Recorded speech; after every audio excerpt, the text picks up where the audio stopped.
प्रथमतः सर्वांना जय श्रीकृष्ण. आपण आज श्रीमद भगवद्गीतेच्या 6व्या अध्यायातील 16व्या श्लोकाचा अर्थ बघणार आहोत. अत्यंत आजकालच्या जीवनात अत्यंत महत्त्वाचा उपदेश या श्लोकातून भेटतोय. माणसाला अत्यंत गरजेचा असा विचार या श्लोकातून श्रीकृष्णानं आपल्याला सांगितलेला आहे. खूप महत्त्वाचा विचार आहे. पहिल्यांदा आपण श्लोक वाचूया.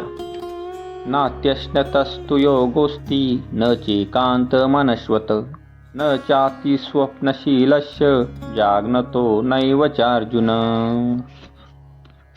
आता आपण याचा सविस्तर अर्थ सांगूया.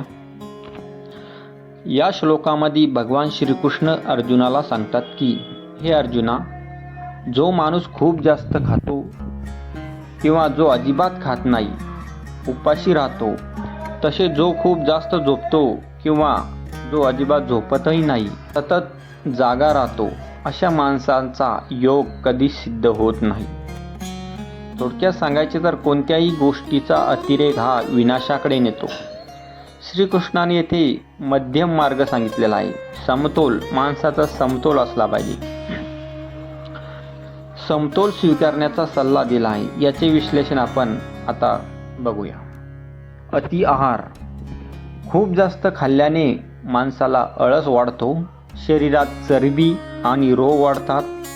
जड शरीरामुळे देवाचे ध्यान करणे किंवा कोणतेही काम करणे कठीण होते.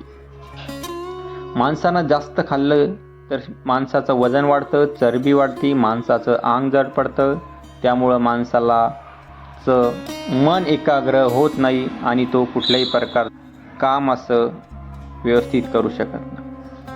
अल्प आहार, उपाशी राहणे किंवा काही लोक आध्यात्मिक प्रगतीसाठी आजकाल उपवास पकडतात आणि खूप कडक उपवास पकडून उपवासी राहतात. काही लोक वजनाचा अतिरेक टाळण्यासाठी कडक उपवास करतात किंवा भगवंताला प्रसन्न होण्यासाठी कडक उपवास करतात. काही खात नाही, पीत नाही, शरीराला उपाशी मारतात.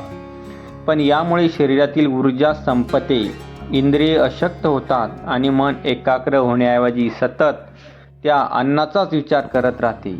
त्यामुळं माणसाला तिथं योग साधना होत नाही आणि माणसाच्या शरीराचे नुकसान होते, बुद्धी एकाग्र होत नाही. हे श्रीकृष्णानं हजारो वर्षापूर्वी माणसाला सांगितलेलं आहे. ती आजही माणसाला तंतोतंत लागू होते.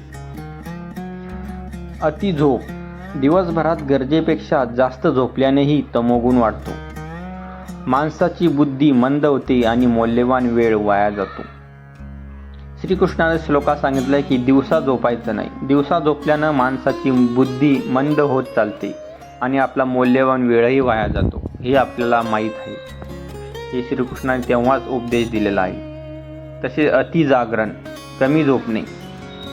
काही लोक रात्री उशिरापर्यंत काम करतात, मानसिक तणावामुळे झोपत नाहीत. पुरेशी झोप न मिळाल्यास चिडचिड वाढते, मानसिक संतुलन बिघडते आणि शरीराची कार्यक्षमता कमी होते. तशी या श्लोकात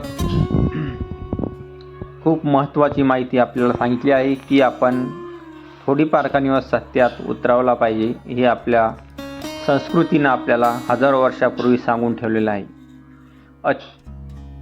अति तिथे माती ही मराठीतील म्हण या श्लोकाला तंतोतंत लागू पडते. आजच्या धावपळीच्या युगात हा श्लोक आपल्याला लाईफस्टाईल शिकवतो. जर तुम्हाला जीवनात, व्यवसायात किंवा अभ्यासात यश मिळवायचे असेल तर तुमच्या शरीर आणि मनाचे आरोग्य चांगले असणे गरजेचे आहे. त्यासाठी जेवढी भूक आहे तेवढंच सात्विक अन्न खावे. शरीराला आवश्यक तेवढी 6 ते 7 तास झोप ही घेतलीच पाहिजे.